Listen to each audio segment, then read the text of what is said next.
Today is Saturday, June 6th, 2015. Today we will take up and complete our reading and commenting on the astonishing, really, Vimalakirti Sutra.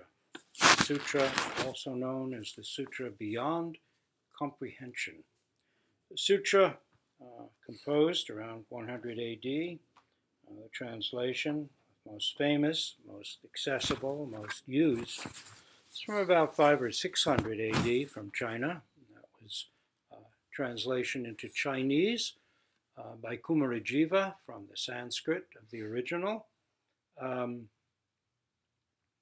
Burton Watson, then more recently, in the last few years, did a very good translation of the sutra, capturing its Chinese flavor. So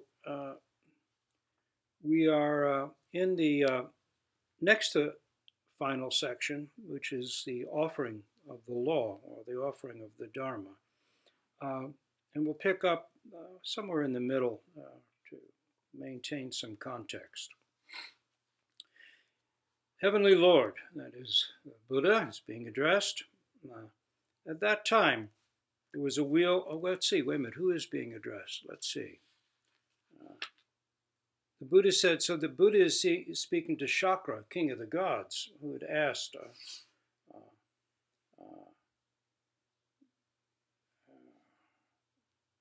about this astonishing sutra.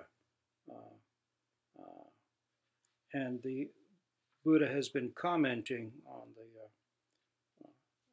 power and profundity of this particular sutra. And he begins by talking, or goes on talking about, in the past, that is, countless asamkhya of kalpas in the past, on this very earth. This may seem very strange, but the oddest thing is that modern archaeological evidence is indicating that there may indeed have been advanced civilizations prior to the Ice Age that were destroyed when all the ice melted, perhaps by a comet hitting about 12,000 or 10,000 AD. More and more large structures are being found that we can't fit into the historical narrative that we currently have as to how human societies evolved. So many times the sutras say, long, long, long ago, kalpas ago, this happened or that happened in some city or some country, and you go, oh, come on. And then it gets even stranger as we begin to see modern technology, kinds of ground sonar that can recognize structures where we would only see natural formations are beginning to suggest that more is going on than we knew. And in any case, so the world-honored one is saying to King of the Gods, long, long ago, countless asamkhya of kalpas in the past, there appeared in the world a Buddha named Medicine King. Thus come one, worthy of offerings, bright and universal knowledge, perfect clarity and conduct, well gone, that is totally gone. Gone, gone. All self-centeredness that we usually build our normal sense of selves around, completely gone. Nirvana means blown out, like a candle blown out by the wind. What's blown out? Greed, anger, selfishness, all the things that arise from having a fixed sense of this self in here and everyone and everything else out there. Buddha's thus come ones. That's been blown out. That's what gone means. Selfishness is gone. Self-centeredness is gone. When self-centeredness is gone, turning the world into, trying to turn the world into something permanent that you can hold to and get what you want from, that's gone. Everything speaks with the voice of Buddha, Dharma, Sangha, as the sutras say.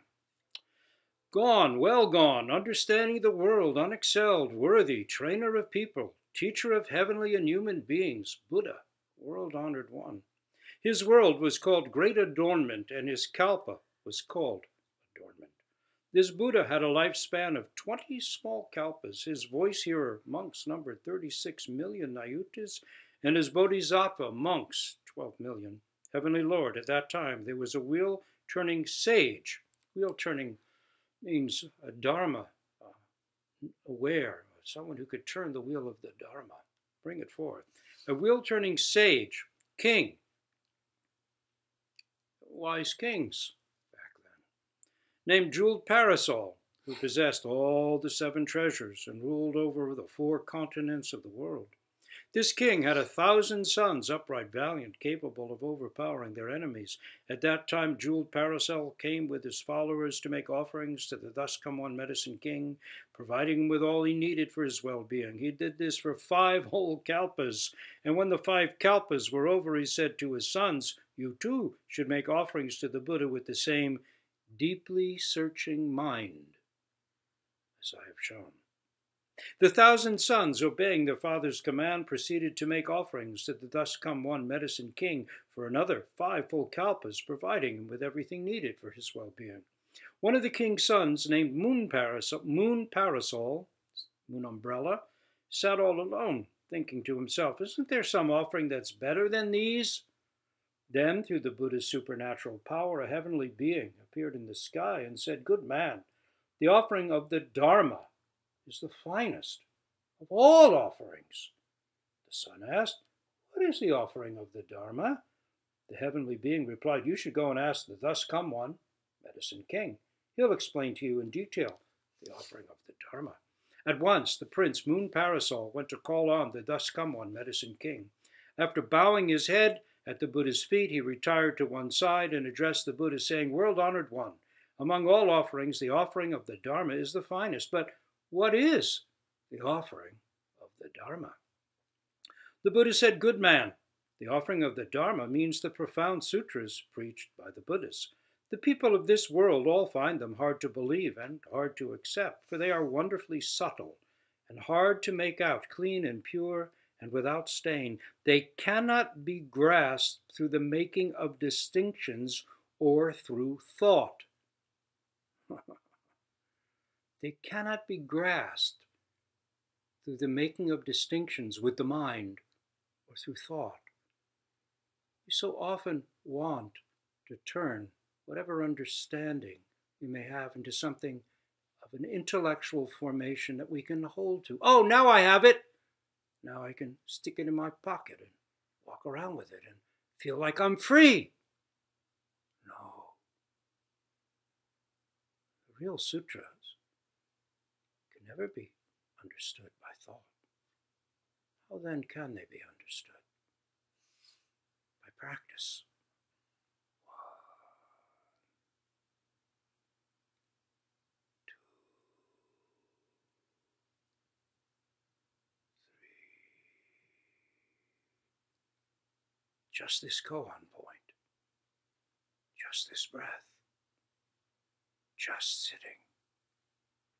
Just this. We don't have to grasp it with our intellects. We are understanding through and through. They are contained in the storehouse of the Bodhisattva and are sealed with the Dharani seal. And where this seal is affixed, one reaches the level of no regression.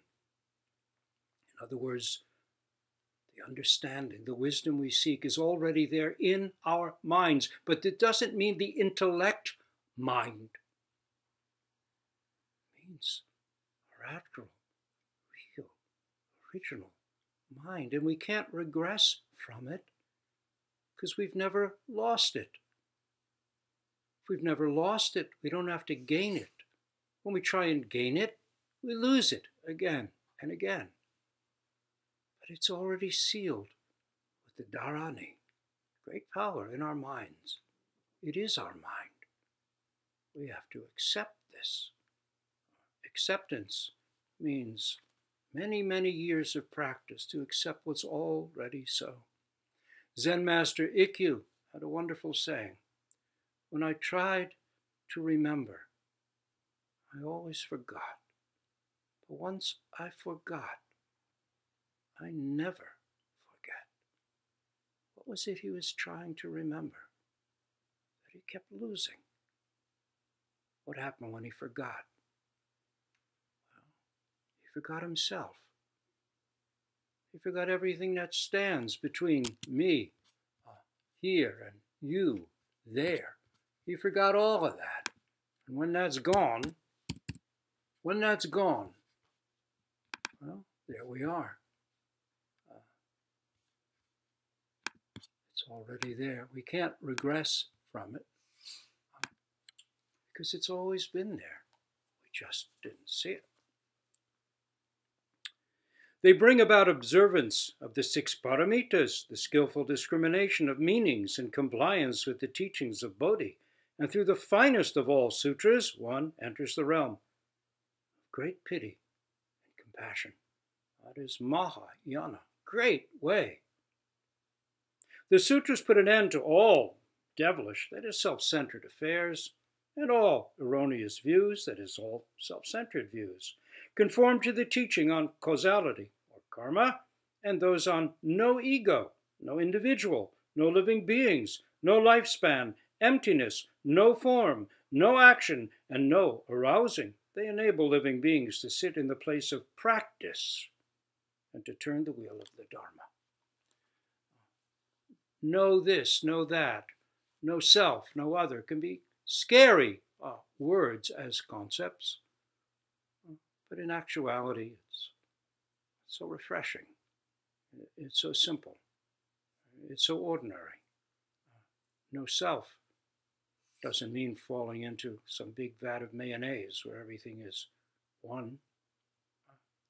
It means not having to separate yourself from all the things that one really is so deeply connected with: sun, moon, stars, rivers, trees, animals, people we love, things we're drawn to that have deep meaning to us.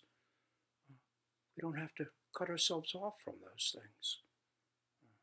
No self doesn't mean something horrible or what would the word be?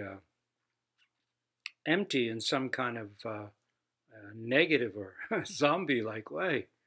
It means we can actually come alive fully. Roshi Kapleau used to say, you can't fall out of the universe. I never knew what he was talking about. And then one day it began to make sense.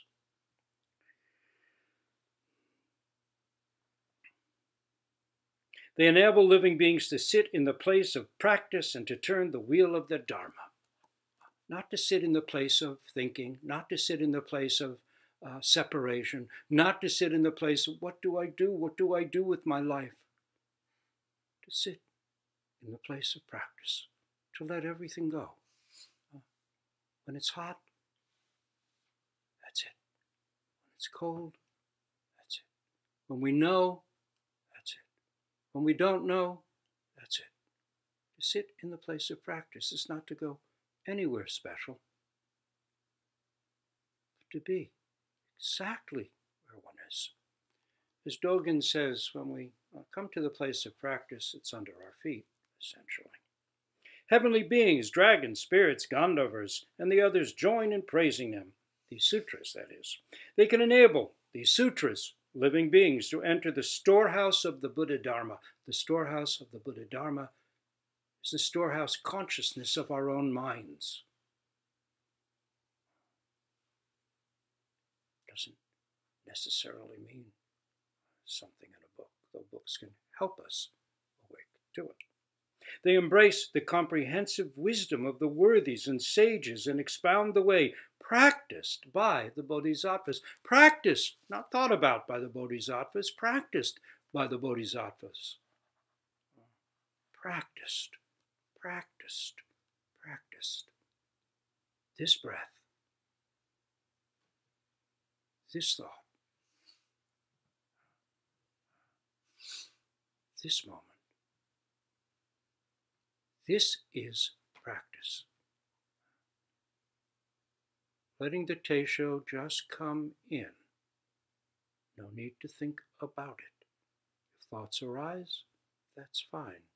Continue to practice. Try and maintain zazen posture. Listening to teisho is a form of practice, not a form of listening to a talk. We practice and let the talk come right in and go right out. But we continue practicing.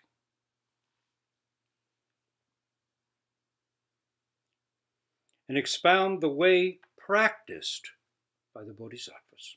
Relying on the principle of the true nature of all phenomena, they clearly set forth the doctrines of impermanence, suffering, emptiness, no ego, and tranquil extinction. That is the peace that comes when we drop all the stuff that we thought we were and see what's really here. They can save, these sutras can save all living beings who violate the prohibitions, and in all maras and those given to greed and attachment, they can inspire fear. That is, don't do that! Buddhas, worthies, and sages join in extolling these sutras. They turn away from the sufferings of birth and death and show instead the joy of nirvana. They are preached by the Buddhas of the 10 directions in the 3 existences of past, present, and future. If one hears sutras such as these, believes and understands, accepts, upholds, reads, and recites them, and by employing the power of expedient means makes distinctions and expounds them for the sake of living beings, rendering their meaning perfectly clear, one is thereby guarding and protecting the Dharma. And this is called the offering of the Dharma.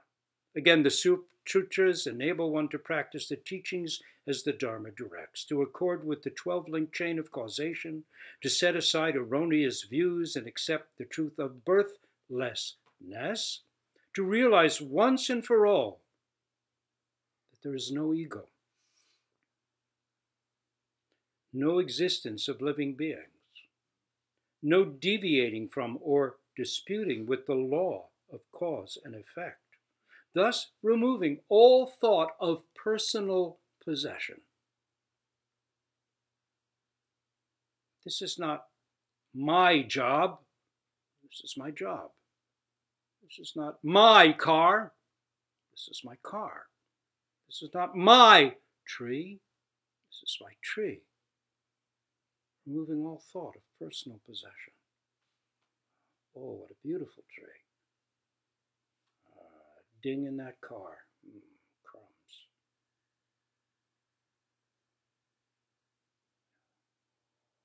Let's not just let it be a concept in a book. The place of practice is where we are, as we are.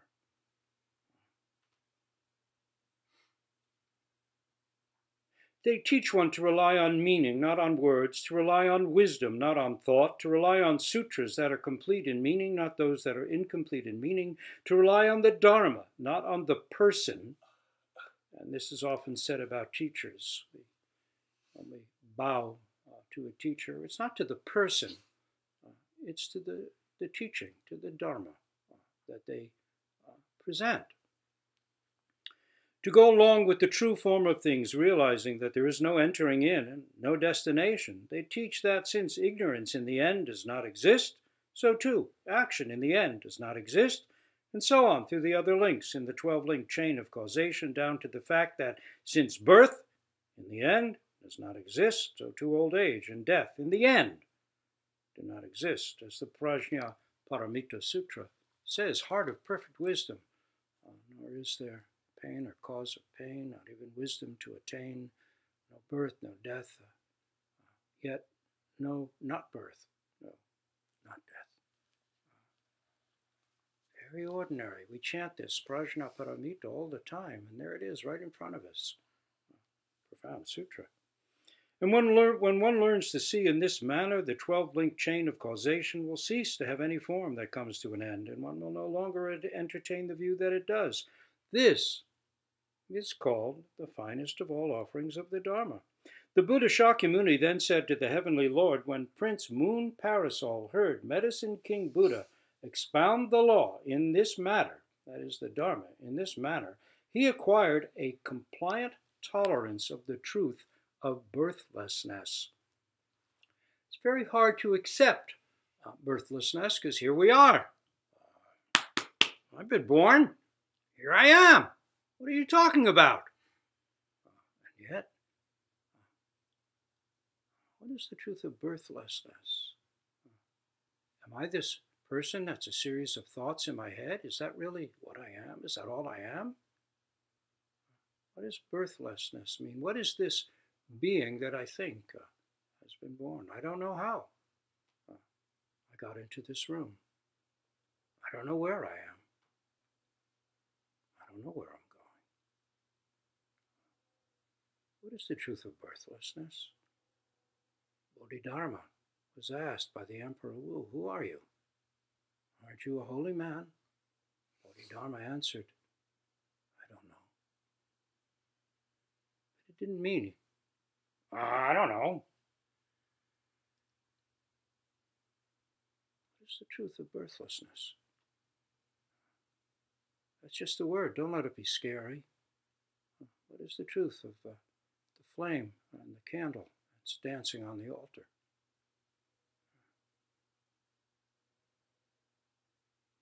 At once he took off his jeweled robes. And by the way, it's hard to accept the birthlessness. It makes no sense. So accepting the truth of birthlessness can take quite a while. Moon Parasol heard this talk and experienced the truth of it. He accepted compliantly tolerance of what's intolerable, the fact that we don't exist as we think we do. At once he took off his jeweled robes and the ornaments that adorned his body and offered them to the Buddha, saying, World-honored one, after the thus come one has passed into nirvana, I will carry out offerings of the Dharma and guard the correct Dharma. I beg you, through your might and supernatural powers, to take pity on me and strengthen me so that I can conquer Mara and his enmity and practice the Bodhisattva way. The Buddha knew the thoughts that were in his deeply searching mind, bestowed on him a prophecy saying, in the latter age you will guard and protect the citadel of the Dharma.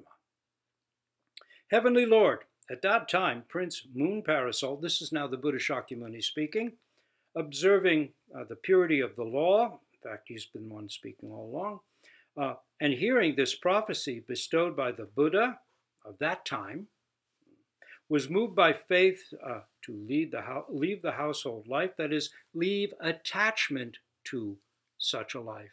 Doesn't have to mean having a shaved head or not having all the things of an ordinary life.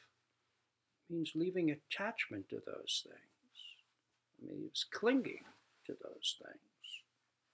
And take up the practice of the good Dharma. He had not devoted himself to diligent practice for long when he was able to acquire the 5 transcendental powers, carry out the Bodhisattva way, and gain Dharani power and unflagging eloquence.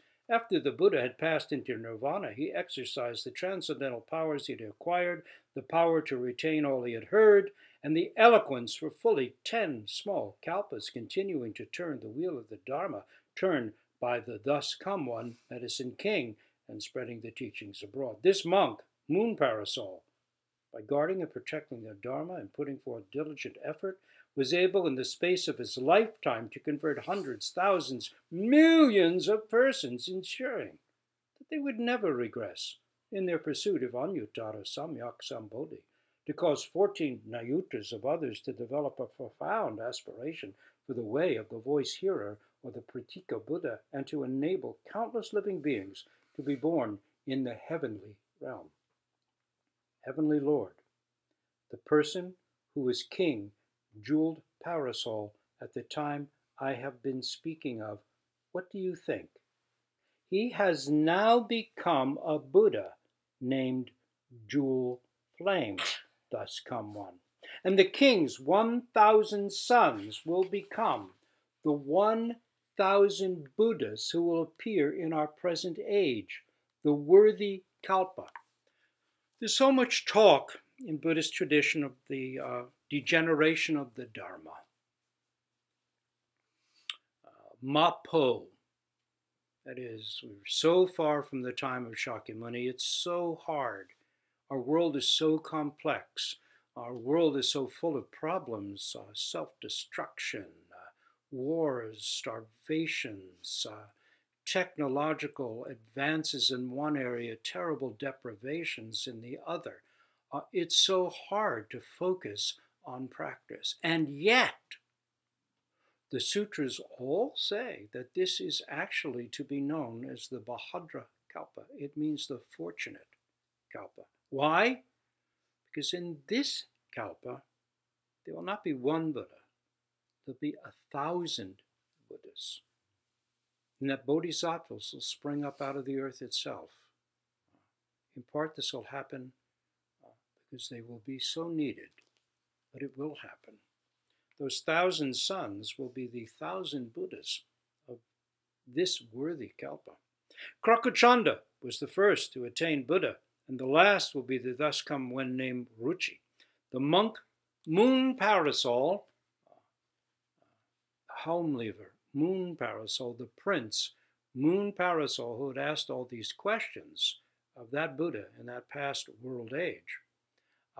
The Shakyamuni Buddha now reveals that monk, Moon Parasol, is none other than myself. That's who the Buddha was in that past world age. A prince who desired to know what is the offering of the Dharma.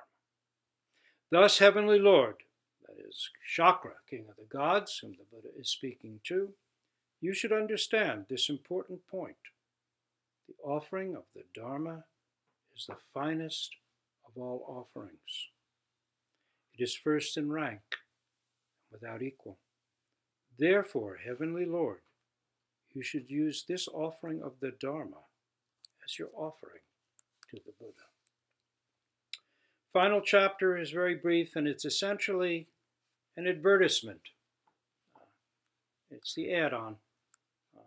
It's summation, but also kind of, well, you'll see. Then the Buddha addressed the Bodhisattva Maitreya, saying, Maitreya, I now take this Dharma of Anuttara Samyak Sambodhi gathered over countless millions of Asamkaya kalpas and entrust it to you. In the latter age after the Buddha has passed into nirvana, you must employ your supernatural powers to propagate sutras such as this, spreading them throughout the continent of Jambudvipa, Rose Apple Land, and never allowing them to be wiped out. Why? Because in our time that is in ages to come, that is our time now, there will be good men and good women, as well as heavenly beings, dragons, spirits, Gandharas, Yakshas, Rakshas, and others who will set their minds on attaining Anuttara, Samyak, Sambodhi, and will delight in the great law, it says, which is great way, which is Mahayana, great way.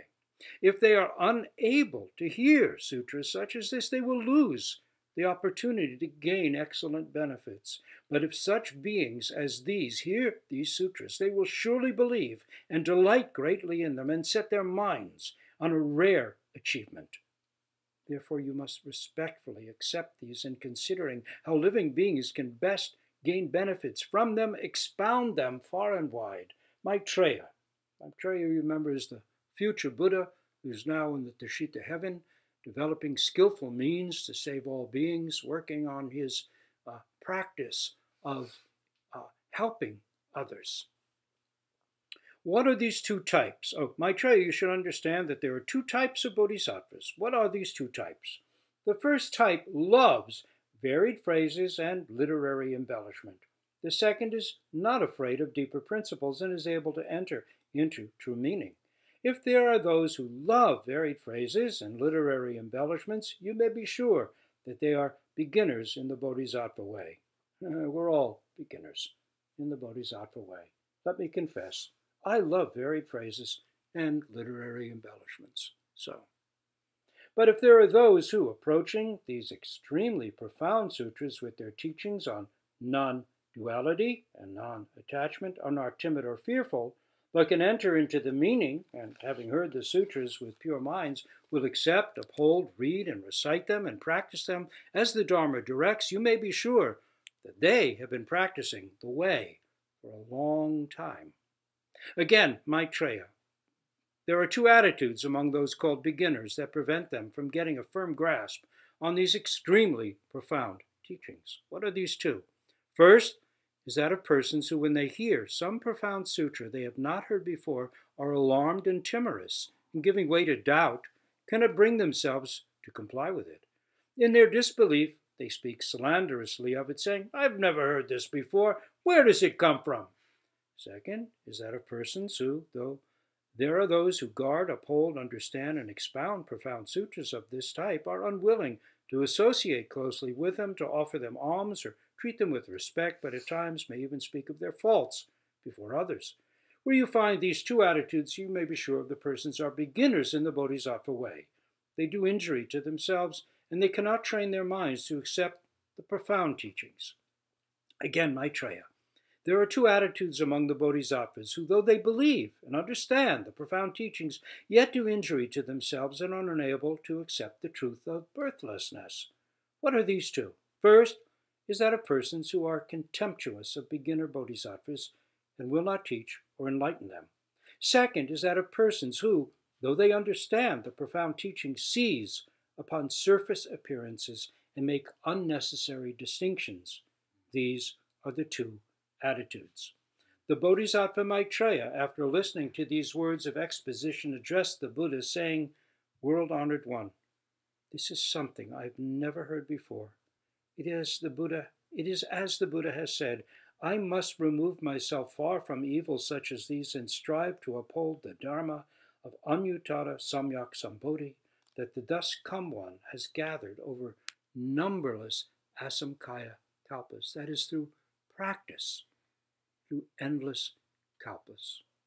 Sometimes one sesshin can seem like endless kalpas. We practice for endless kalpas and gather Anuttara Samyak Sambodhi, perfect, complete enlightenment. If in the ages to come there are good men and good women who seek the great vehicle, Maha, great vehicle, Yana, Mahayana, I will see to it that sutras such as these come into their hands, will lend them powers of memorization, and will cause them to accept, uphold, read, and recite the sutras and expound them far and wide for others. World-honored one, if in that latter age there are those who can accept, uphold, read, and recite them and expound them for others, you should know that all of them do so because I have inspired and strengthened them with my supernatural powers. The Buddha said, "Excellent, excellent, Maitreya. It is as you have said, and the Buddha will assist you in your joyful task." With this, all the Bodhisattvas, pressing their palms together, said to the Buddha, "After the thus come one has passed into nirvana, we too will spread the Dharma of Anuttara Samyak Sambodhi far and wide throughout the lands in the 10 directions, and will guide and assist those who expound the Dharma, seeing to it that they acquire this sutra." The Dharma of Anuttara Samyak Sambodhi means not this, not yet enough, not enough yet. It means whatever we've realized, there's more, so much more that the Dharma offers. Keep going to complete and perfect enlightenment for oneself. Keep going. Don't get stuck in small places.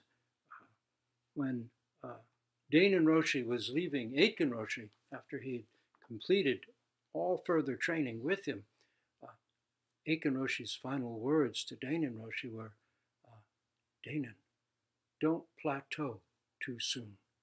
That was after how many asamkayas of kalpas of practice in this life. Don't plateau too soon. Wherever you are, think of it as a beginning to the next breath, the next possibility of practice, the next degree of seeing it more and more clearly, and not going back to the same old nest in one's head. Don't plateau too early. Don't get stuck there thinking, I've got it. Now I'm special. No. Asamkaya of kalpas practice mean begin again, this moment, right where we are.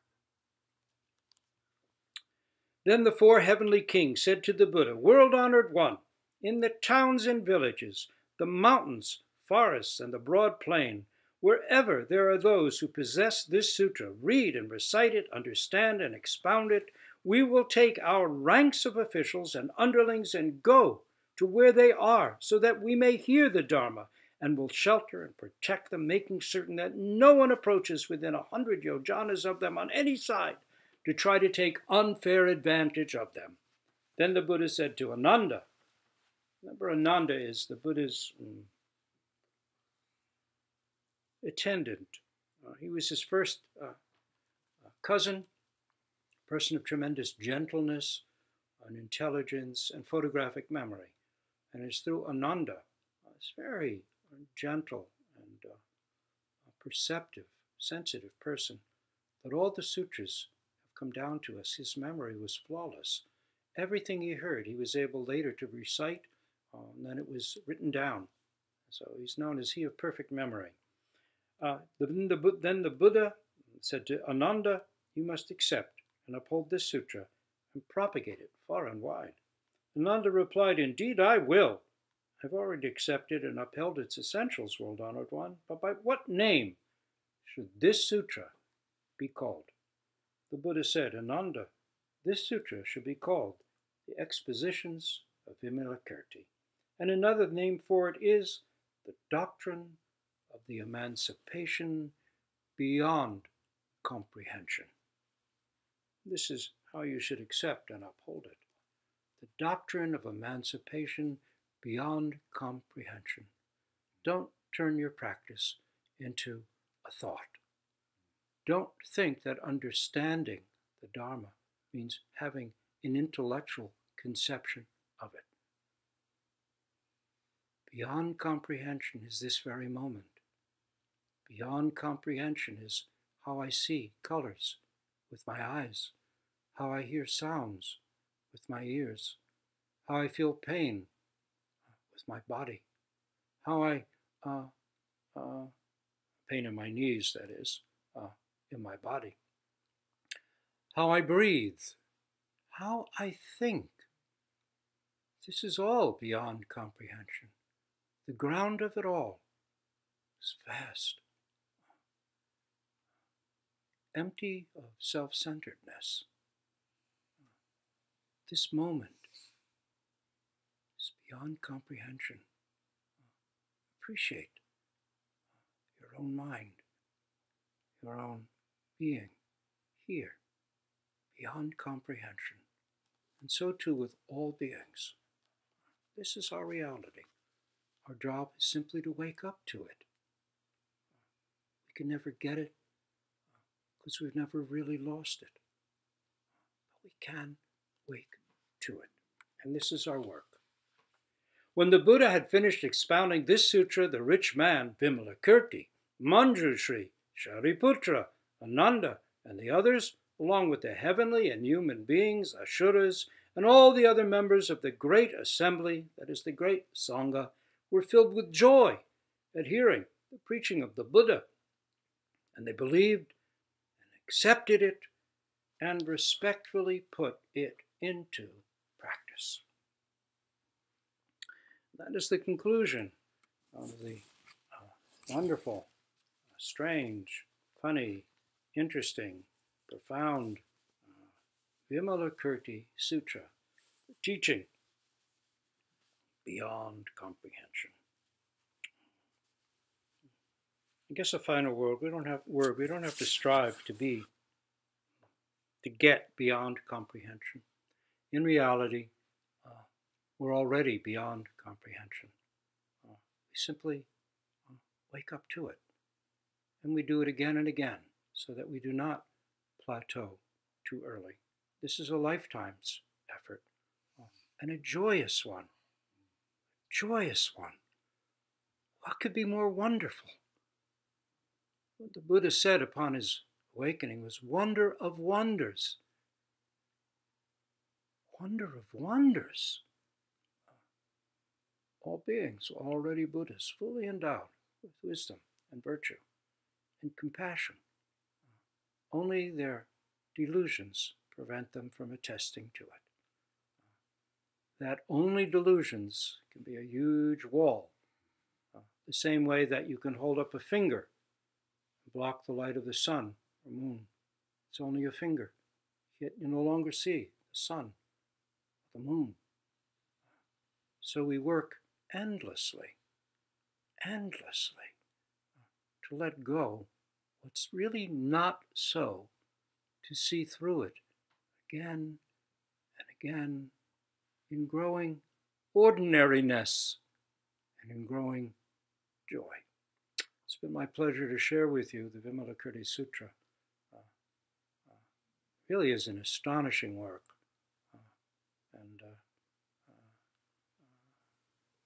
All I can say is, wow, whoever put this together had something going on.